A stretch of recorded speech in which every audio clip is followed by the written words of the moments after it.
मानक और उत्कृष्ट हिंदी के जिज्ञासु श्रोताओं, आपका विद्या प्लस के इस प्लेटफॉर्म से बहुत बहुत स्वागत और नव वर्ष की उल्लासमयी शुभकामनाएं। आज हमारा जो शीर्षक है वह बहुत ही महत्वपूर्ण समास पर आधारित है। हम सबसे पहले समाज के संप्रत्यय को समझेंगे, जिसे अंग्रेजी में कंसेप्ट कहते हैं। और समाज के संप्रत्यय को समझने के बाद हमारा हर बार प्रयास होता है कि आप कंसेप्ट समझें, क्योंकि एक बार 5 मिनट में कंसेप्ट समझ लेने के बाद बाकी के आने वाले 5 साल आप सुखी हो जाते हैं। और यदि आप शब्दों पे जाते हैं, रटंत करते हैं, तो उससे क्या है कि चीज़ें क्लिष्ट बनी रहती हैं, शंका बनी रहती है और चीज़ें हमेशा दुखदायी सिद्ध होती हैं। इसलिए हमारा प्रथम प्रयास होना चाहिए। और वास्तव में एक अच्छे शिक्षक का 2 मुख्य काम होना चाहिए। आप सब भावी शिक्षक हैं।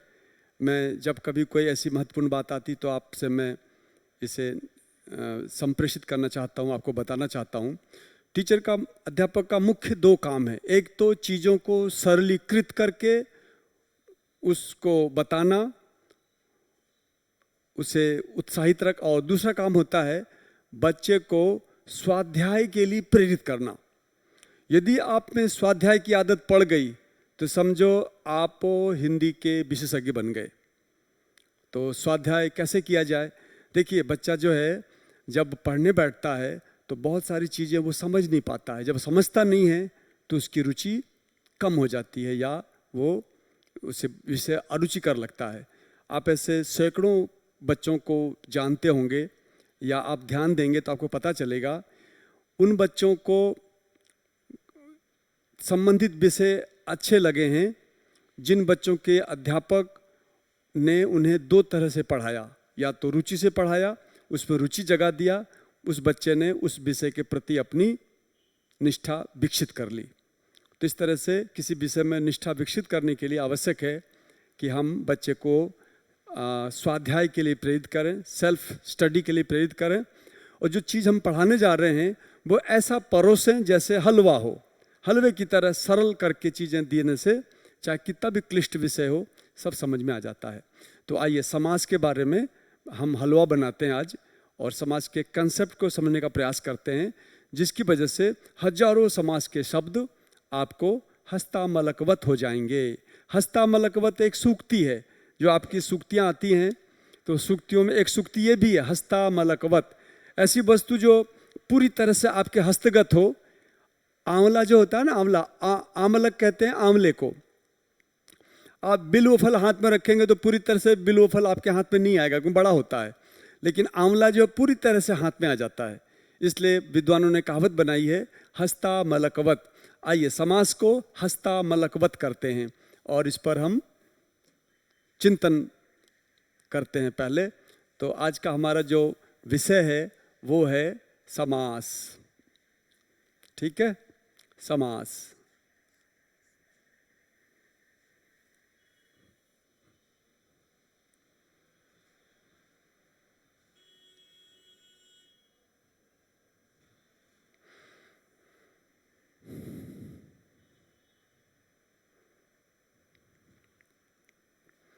तो समास में आप पाएंगे, पहले समास शब्द का ही कर लिया जाए समाधान। तो असल में समास शब्द जो है ना, सम उपसर्ग पूर्वक अस धातु से अप्रत्यय करके, मैं हिंदी की बात कर रहा हूं, तो सम उपसर्ग पूर्वक अस धातु से अप्रत्यय करके ये समास शब्द का निर्माण होता है। अप्रत्यय करने के कारण इसमें वृद्धि हो जाती है, तो ये बन जाता है समास। इस तरह से समास शब्द का निर्माण होता है। संस्कृत में यदि जाया जाए तो इसमें अण प्रत्यय होता है, अण का अनुबंध लोप होता है और आदि वृद्धि होकर समास शब्द का निर्माण होता है। तो समास का शाब्दिक अर्थ, इसके ज़्यादा जो तकनीकी पक्ष है उस पर न जाके मैं सीधे इसके भाव पे आता हूँ। हम इसकी परिभाषा यदि लेते हैं तो इसकी परिभाषा है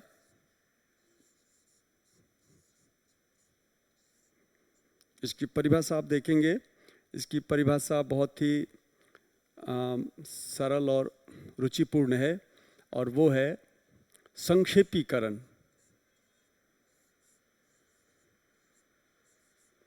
संक्षेपीकरण को समास कहते हैं।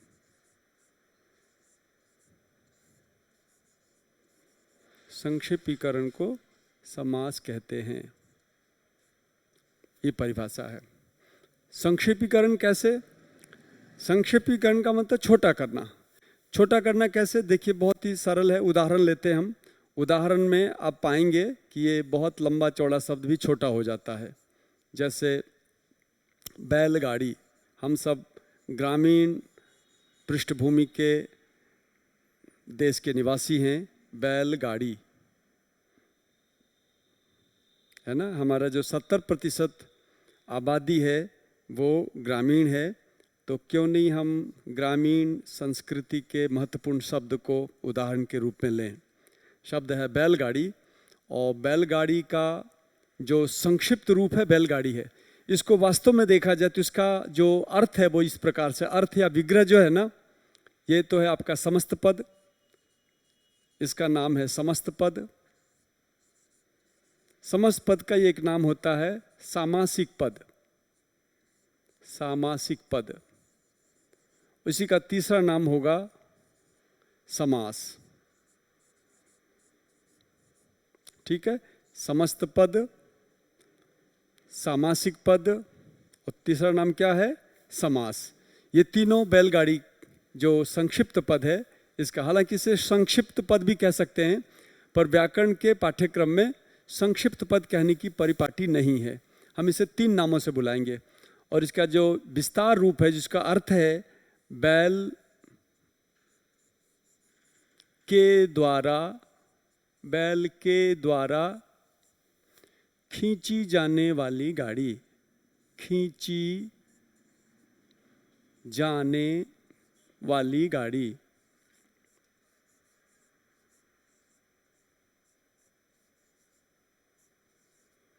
खींची जाने वाली गाड़ी।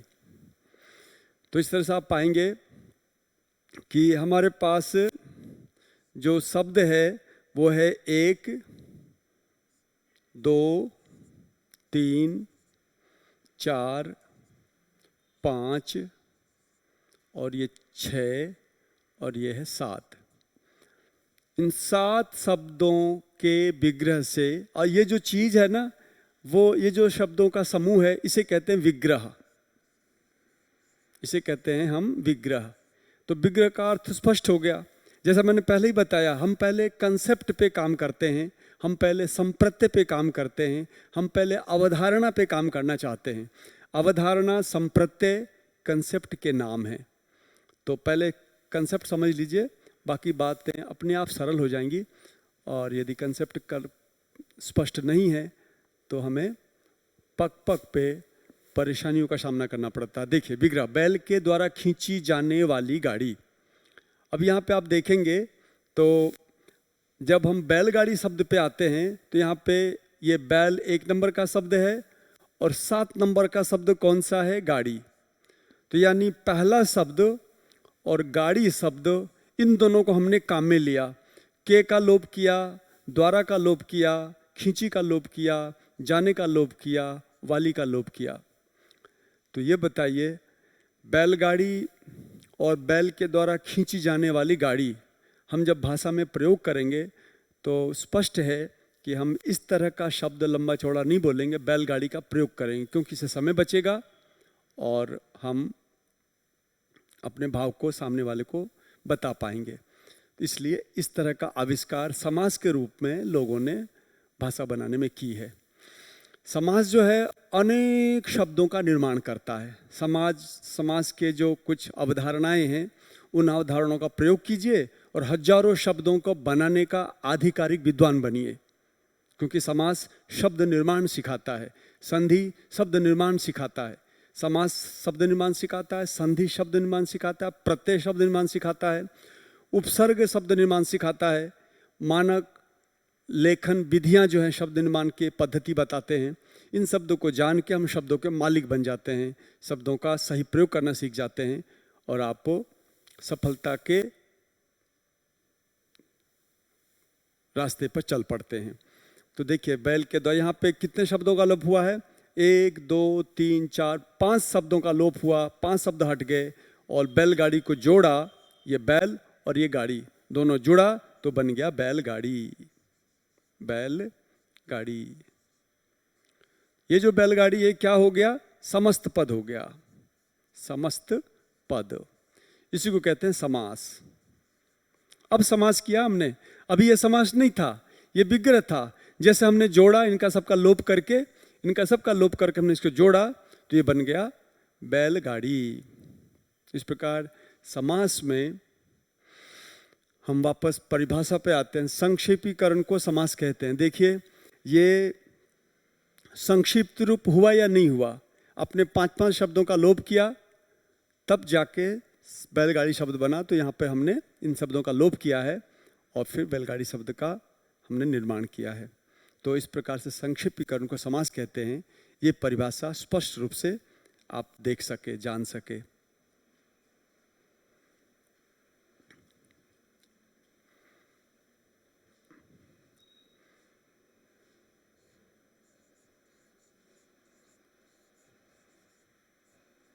परीक्षा में प्रश्नव्य,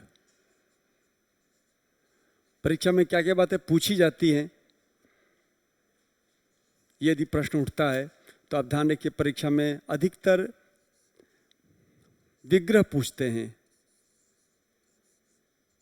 या फिर वो समास पूछते हैं, समस्त पद पूछते हैं। विग्रह क्या है ये पूछेंगे, समस्त पद क्या है ये पूछेंगे, और तीसरा है वो अक्सर पूछते हैं कि समास नाम क्या है,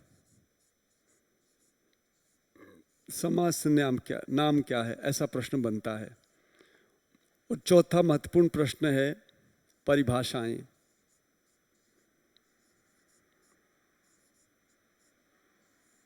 परिभाषाएं पूछी जाती हैं और कई बार ऐसा भी होता है अर्थ से संबद्ध प्रश्न, अर्थाधारित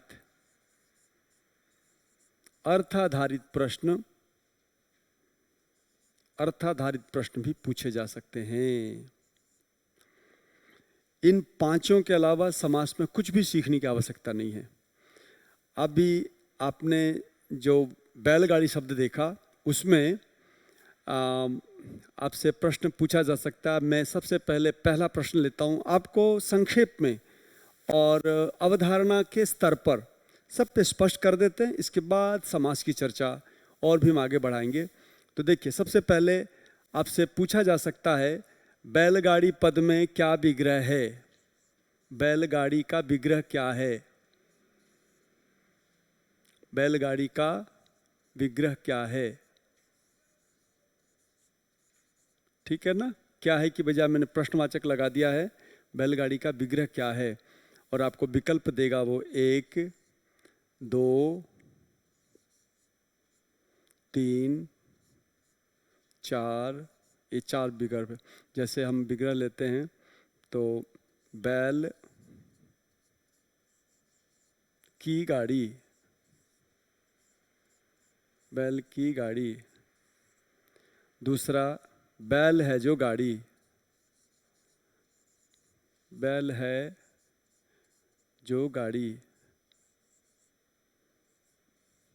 तीसरा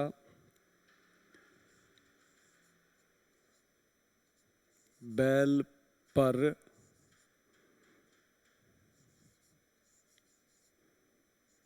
चली हुई गाड़ी। और चौथा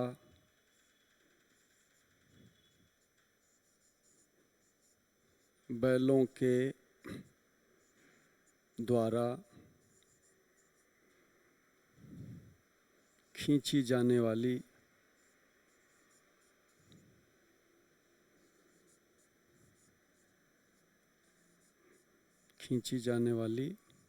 गाड़ी। इस तरह से प्रश्न पूछे जाएंगे और आपको किसी एक पे टिक लगाना है। देखिए, यदि आपने कंसेप्चुअल वे में, यदि आपने अवधारणा के स्तर पर चीज़ों को समझा है, तो आप कभी भी इनमें से बैल की गाड़ी को, बैल है जो गाड़ी को, या बैल पर चली हुई गाड़ी को टिक नहीं लगाएंगे। क्योंकि देखिए, थोड़ा ध्यान दीजिए, हम सब हिंदी भाषी हैं, इतना अर्थ तो हमें पता है।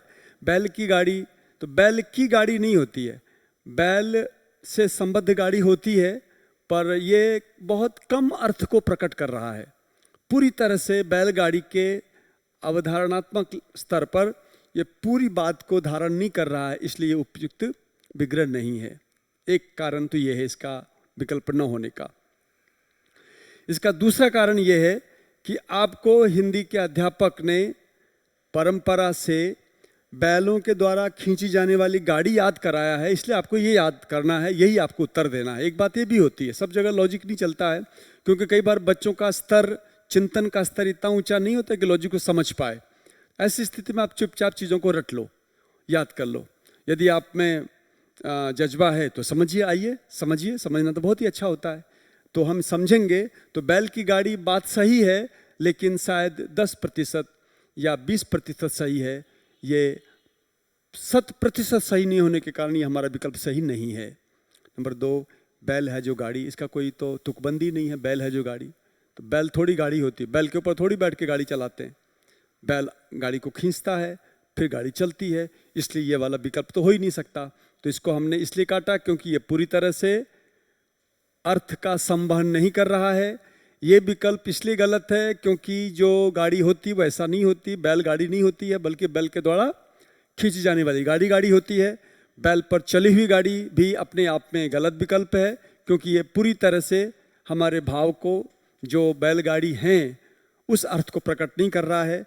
और चौथा जो विकल्प है, ये पूरी तरह से जो संसार में बैलगाड़ी है उस बात को ज़्यादा अच्छे ढंग से ये विकल्प कह रहा है, इसलिए ये विकल्प सही है, समुचित है।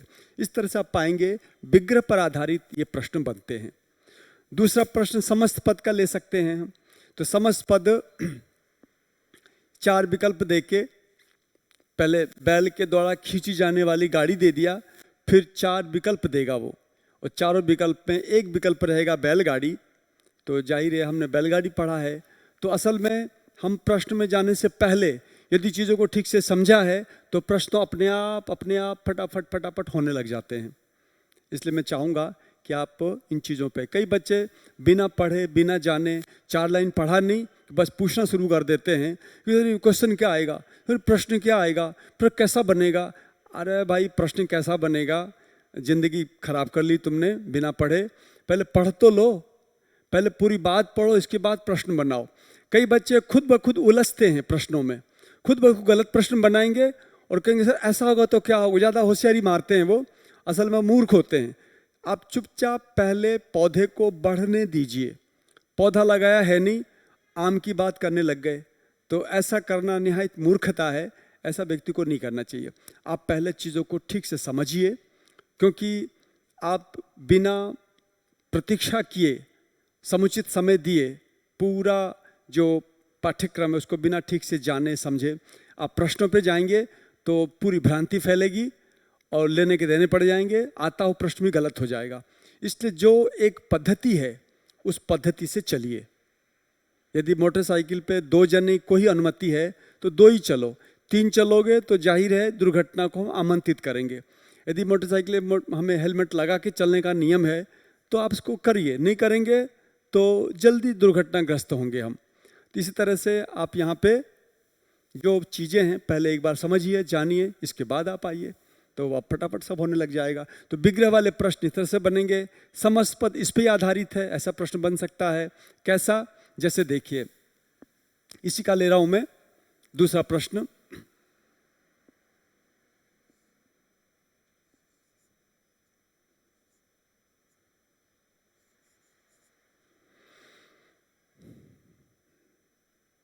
बैलगाड़ी क, ख में लिया हमने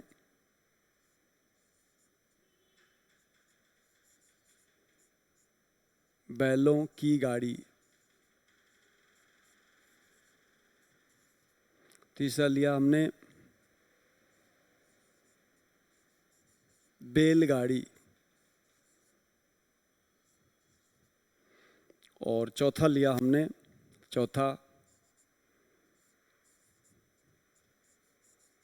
बैलगाड़ी। आपसे पूछा जाएगा इसमें कौन सा पद समस्त पद है। ये देखिए समस्त पद कौन सा है, तो जाहिर है बैलगाड़ी में डैश लगाने की परिपाटी नहीं है। बैलों की गाड़ी तो ये विग्रह भी नहीं है, और बैलगाड़ी जो है ये बे में एक मात्रा इसलिए गलत है, और ड के नीचे बिंदी नहीं इसलिए भी गलत है। तो ये तीनों विकल्प आपके क्या हो गए, गलत। और बैलगाड़ी शब्द जो है ऐसा सही होता है, यही इसका समस्त पद है। इस तरह से सिंपल बात हो गई। यदि आपने पढ़ा है तो आराम से इसका उत्तर दे पाए।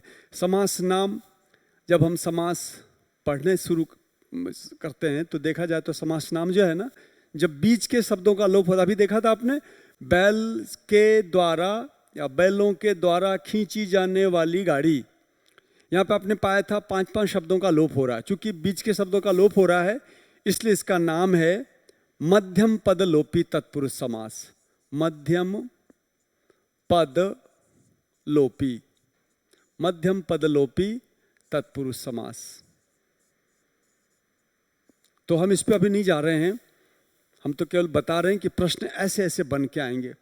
परिभाषाएं क्या हैं, तो आप तत्पुरुष का परिभाषा पाएंगे कुछ अलग है, बहुब्रीहि का कुछ अलग है, अव्ययभाव का अलग है। हम इसकी चर्चा बाद में करें। हम तो केवल इतना बताना चाह रहे थे आपसे कि समास की परिभाषा क्या है। संक्षेपीकरण को समास कहते हैं। समास कहते किसको हैं, तो जुड़े हुए को समास कहते हैं, जिसमें विभक्तियों का शब्दों का लोप उसे समास कहते हैं। विग्रह किसे कहते हैं, जिसमें किसी समस्त पद का जो अर्थ लिखा होता है उसे विग्रह कहते हैं।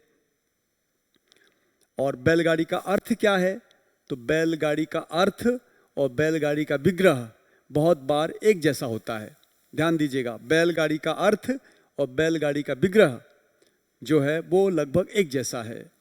इसका मतलब समस्त पद को जब आप व्याख्या करते हैं, बताते हैं, वो जो व्याख्या होती है वही अर्थ होता है।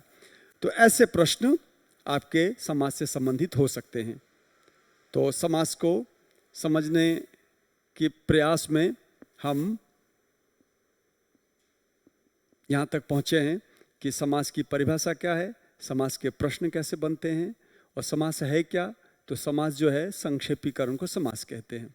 जैसे हमने कहा राम भक्त, तो राम भक्त जो है समस्त पद है, और इसका विग्रह किया जाए तो बनेगा राम का भक्त, या और श्रद्धा से हम बोलेंगे तो हम कहेंगे राम जी का भक्त। तो राम जी का भक्त जो है ये विस्तृत है, इसलिए विग्रह है, यही अर्थ है। और राम भक्त जो शब्द है वो समस्त पद है। तो समास के बारे में एक सामान्य जानकारी प्राप्त करने के बाद आइए समास के भेदों के बारे में तथा अन्य परिभाषाओं के बारे में चर्चा करते हैं। तो देखिए हमारा अगला जो शीर्षक है वो है समास का भेद। समास की परिभाषा के बाद समास भेद। देखिए समास भेद जो लिखा है ना मैंने, इसको हम ऐसे भी लिख सकते हैं, समास भेद। ये जो एक तरह से योजक चिन्ह होता है, इसे अंग्रेजी में डैश कहते हैं। ये जो योजक चिन्ह है, हिंदी भाषा में योजक चिन्ह दो पदों के बीच में होने वाले समास को इंगित करता है। ये बहुत बारीक बात है, इस ध्यान से रखना, समझना आपको कि समास भेद में समास हो रखा है। तो ये भी समास है, ये भी समास है, दोनों समस्त पद है। ये दोनों क्या हैं, ये समस्त पद हैं, ये दोनों समस्त पद हैं। इसी को कहते हैं सामासिक पद। सामासिक पद, ये सामासिक पद हैं, ये दोनों सामासिक पद। इसका विग्रह क्या होगा, इसका विग्रह होगा समास। समास का भेद कितना है, तो समास का भेद है अव्ययभाव, तत्पुरुष, बहुब्रीहि और द्वंद्व, 4 भेद हैं। चूंकि बहुवचन है इसलिए हम इसका विग्रह करेंगे समास के भेद। तो समास के भेद यदि हम शीर्षक लेते हैं तो हमें के लिखना पड़ता है, इसलिए हमने के से बचने के लिए क्या लिखा, समास भेद या समास भेद। तो इस तरह से देखिए समास शब्द में ही हमने, समास के भेद में हमने समास की बात कर ली। तो असल में तत्पुरुष, बहुब्रीहि, ये जो शब्द हैं ना, ये अपने आप में समास युक्त शब्द हैं। तो हम इसको समझेंगे, देखेंगे। इस तरह से आपको ध्यान ये रखना, अभी जो मैं बताना चाह रहा हूँ वो ये है कि जो डैश हुआ करता है, ये जो योजक चिन्ह होता है, उस योजक चिन्ह का मतलब होता है कि दोनों शब्दों के मध्य समास होया हुआ है और ये समस्त पद है, इस बात का ये परिचायक है योजक चिन्ह। तो इस प्रकार से समास भेद की बात करते हैं। तो समास भेद जो है वो कितने हैं, आइए समास भेद हम लेंगे। हमारे पास समास जो है 4 प्रकार का है। एक है अव्ययी भाव,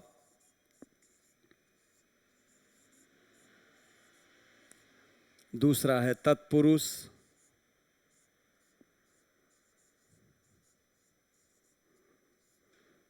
तीसरा है हमारा समास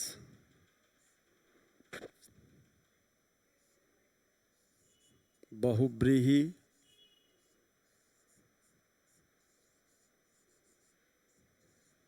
और चौथा है समास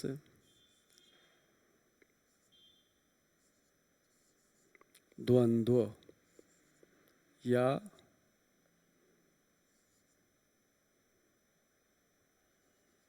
द्वंद्व या द्वंद्व।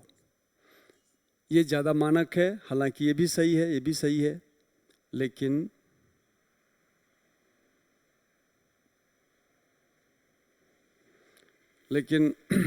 ये जो है ज़्यादा सही है। लिखने का ढंग का फर्क है, तो इस तरह से हम द्वंद्व को लिख सकते हैं।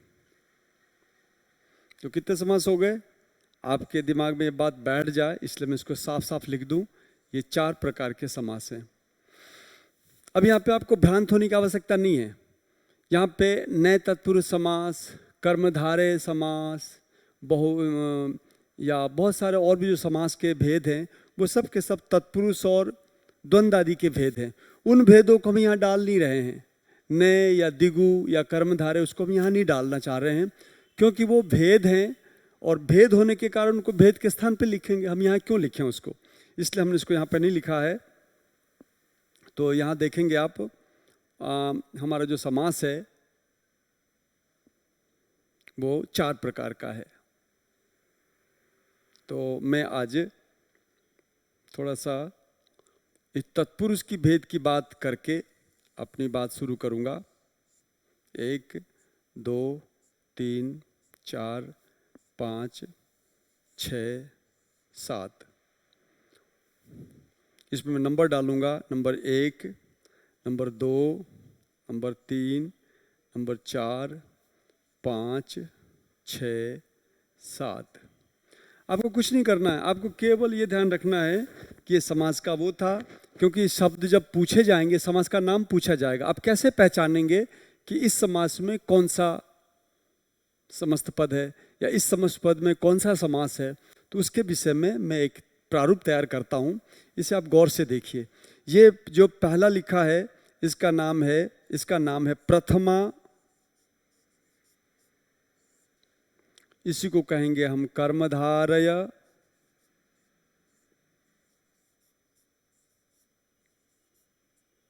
तत्पुरुष। क्योंकि तत्पुरुष का भेद है, या अव्ययभाव का भेद नहीं है, तत्पुरुष का भेद है। तो प्रथमा तत्पुरुष या कर्मधारय तत्पुरुष, इसके नाम कितने हैं, 2 तरह के नाम हैं। इसमें हम कहेंगे कर्म तत्पुरुष या द्वितीय तत्पुरुष।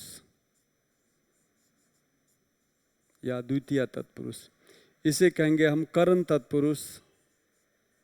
एक भेद है, कैसे हैं वो देखते हैं। करण तत्पुरुष, या हम कहेंगे तृतीय तत्पुरुष।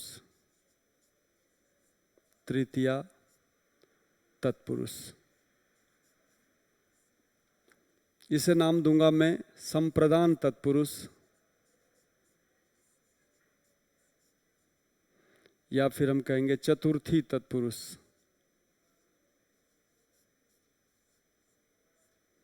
चतुर्थी तत्पुरुष। इसे हम नाम देंगे अपादान तत्पुरुष,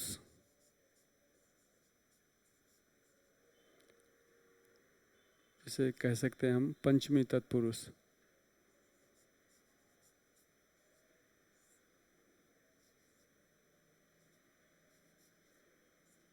इसे हम नाम देंगे षष्ठी तत्पुरुष,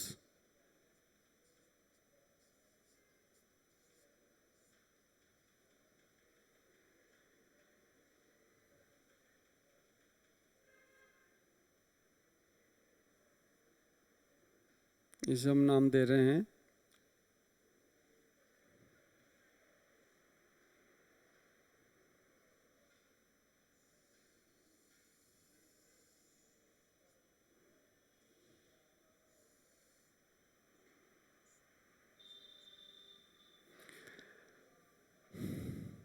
इसे नाम क्या देने जा रहे हैं हम, संबंध तत्पुरुष।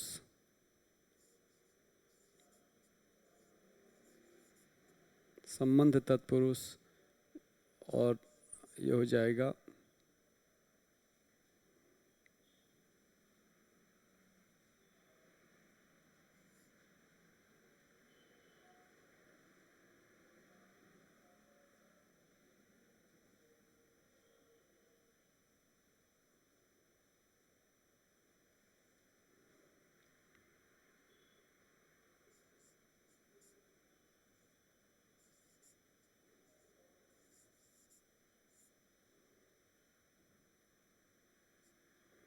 या षष्ठी तत्पुरुष।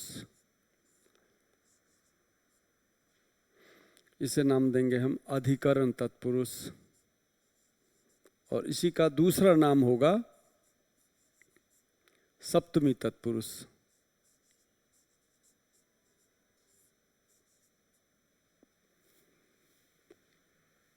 मैं बहुब्रीहि द्वंद्व को एक बार अलग करता हूं, अव्यभाव को अलग करता हूं। तत्पुरुष के जो भेद हैं वो बहुत सारे हैं, इसलिए हम इसको इस रूप में पहले ले रहे हैं, 7 के रूप में। इसके बाद आप देखेंगे तत्पुरुष के बाद जो तत्पुरुष के भेदों की जब चर्चा करते हैं तो तत्पुरुष के भेदों में एक चीज और आने वाली है, वो है तत्पुरुष भेद के बारे में। वो तो 7 हो ही गए, इसके अलावा तत्पुरुष के भेद ये भी हैं। कौन कौन से हैं? एक तो है नए तत्पुरुष, एक है द्विगु तत्पुरुष, एक है मध्यम पद लोपी। अभी आया था बैलगाड़ी वाला शब्द, मध्यम पद लोपी तत्पुरुष, मध्यम पद लोपी तत्पुरुष। उसके बाद है अलुक तत्पुरुष,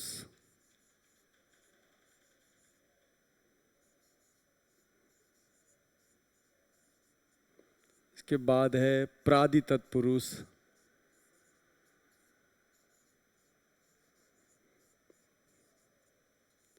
और इसके यहाँ पर आएगा उपमान उपमेय तत्पुरुष।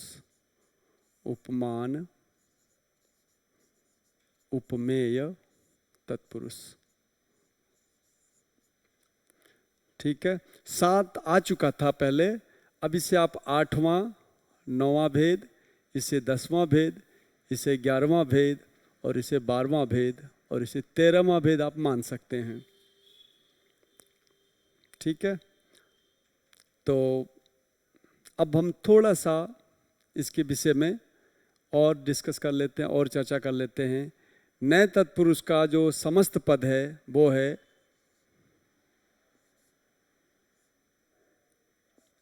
अज्ञानी।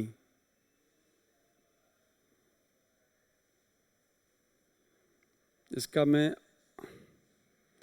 अस्वस्थ शब्द ले रहा हूं, अस्वस्थ। इसमें नए तत्पुरुष समास है, इसमें कुछ रटने की आवश्यकता नहीं, बहुत ही सरल है ये।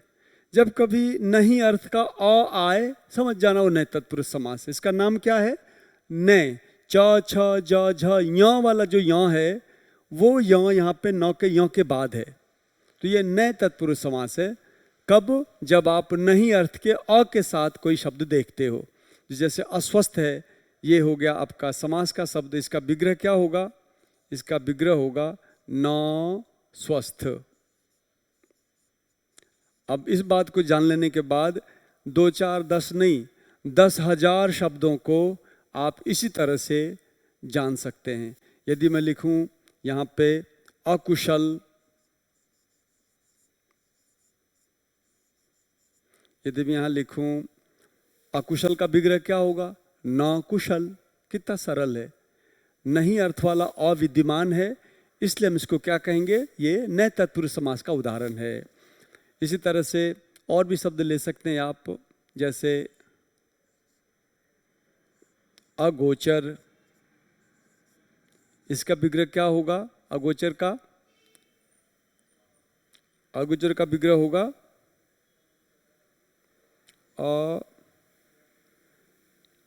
अगोचर। तो अगोचर का विग्रह करेंगे हम अगोचर। क्या करेंगे? न गोचर।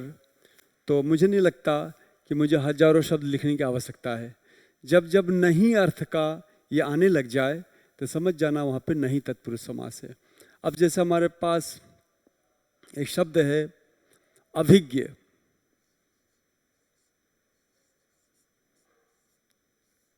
तो अभी नाम का एक उपसर्ग है और ज्ञ का मतलब होता है जानने वाला। अभी का मतलब अच्छी तरह से, चारों तरफ से, ज्ञ माने जानने वाला।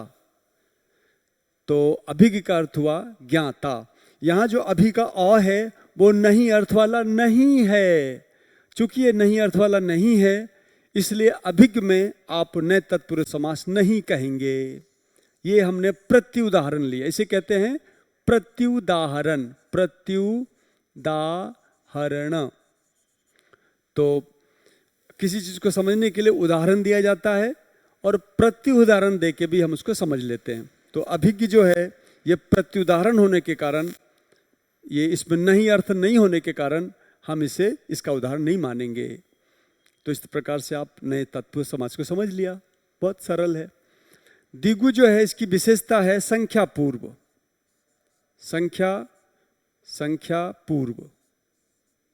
संख्या पूर्वता, ये इसकी विशेषता है। संस्कृत का नियम है संख्या पूर्वो दिगुहु। संख्या पूर्व दिगु समास होता है। तो जैसे यहां लेंगे हम तिराहा शब्द लिया हमने, इसका विग्रह होगा 3 राहों का समूह। 3 राहों का समूह, ये हो गया 3 राहों का समूह तिराहा। ये तिराहा शब्द क्यों दिगु का उदाहरण है? क्योंकि यहाँ पे ती जो है ना, ये 3 अर्थ का आया हुआ, इसलिए ये ऐसा है। मध्यम पद लोपी में हमने अच्छी तरह समझा था बैलगाड़ी। मुझे नहीं लगता इसको व्याख्या करने की आवश्यकता है। आपने देखा था 5 बीच के शब्दों का लोप हो रहा है। बैल के द्वारा खींची जाने वाली गाड़ी, इन सारे शब्दों का लोप हो रहा है। इसलिए बैलगाड़ी क्या है? मध्यम पद लोपी, मध्य के पदों का लोप वाला समास है ये। और तत्पुरुष का भेद है, ये तत्पुरुष है। तो मध्यम पद होता हुआ भी तत्पुरुष का भेद है, वो ध्यान रखना है। अलुक तत्पुरुष में क्या होता है? बीच के जो विभक्तियां हैं उसका लोप नहीं होता है। यहां देखिए अलुक, ये जो अलुक नाम है, ये जो जो शब्द है ना, वो नहीं अर्थ के लिए है।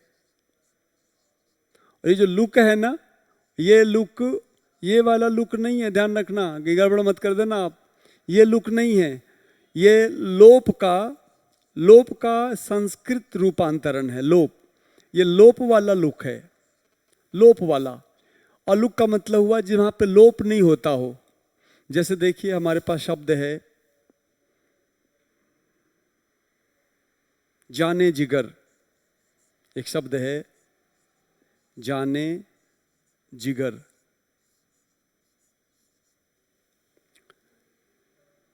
दूसरा शब्द लीजिए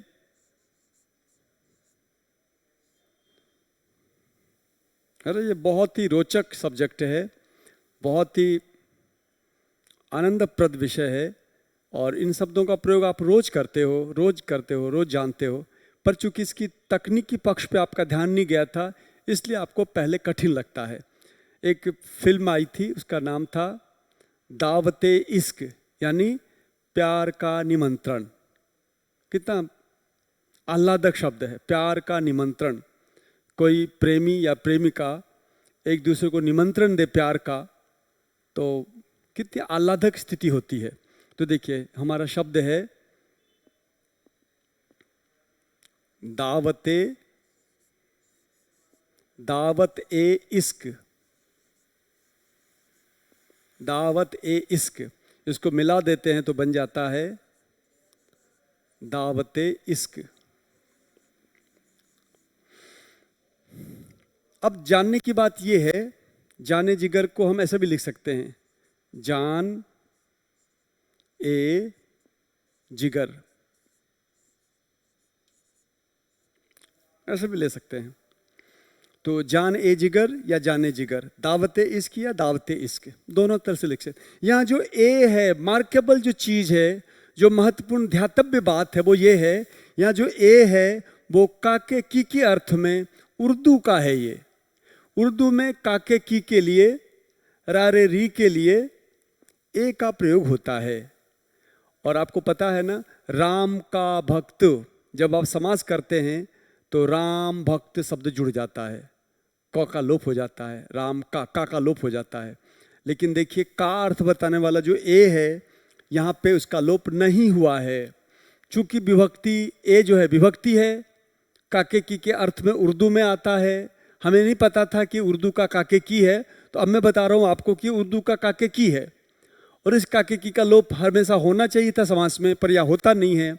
चूंकि होता नहीं है इसलिए क्या हुआ, अ माने नहीं, लुक यानी लोप, इसमें ए का लोप नहीं हुआ है, इसलिए इसको कहते हैं अलुक तत्पुरुष समास। बस अलुक तत्पुरुष समास इसका नाम होने का कारण यही है, क्योंकि ये जो विभक्ति है इसका लोप नहीं हो रहा है, इसलिए से अलुक तत्पुरुष समास कहते हैं।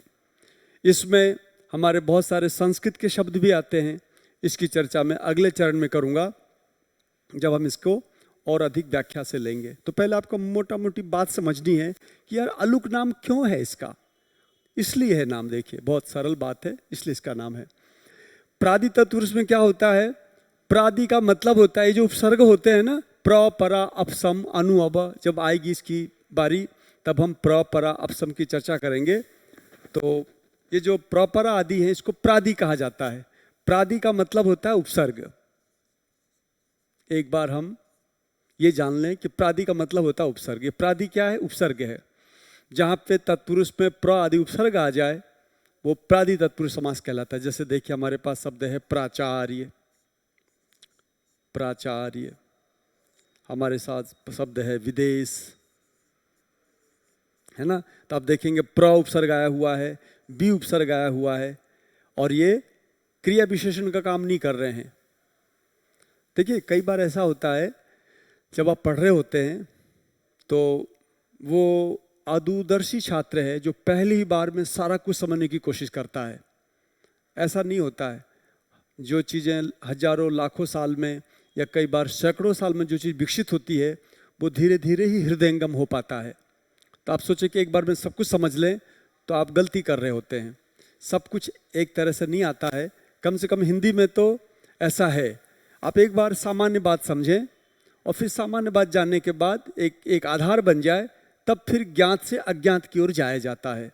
तो आप पहले ये ध्यान रखें, प्र लगा हुआ जो शब्द है, बी लगा हुआ जो शब्द है, ये विशेषण शब्द है या किसी व्यक्ति विशेष का बोध कराता है, और प्र लगा हुआ इसलिए इसको कहेंगे हम प्रादि तत्पुरुष।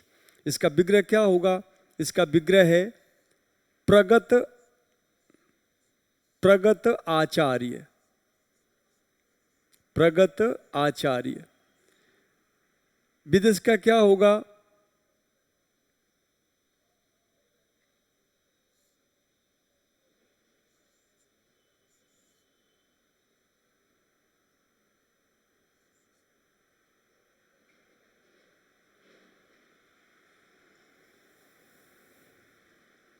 विदेश का हम विग्रह करेंगे।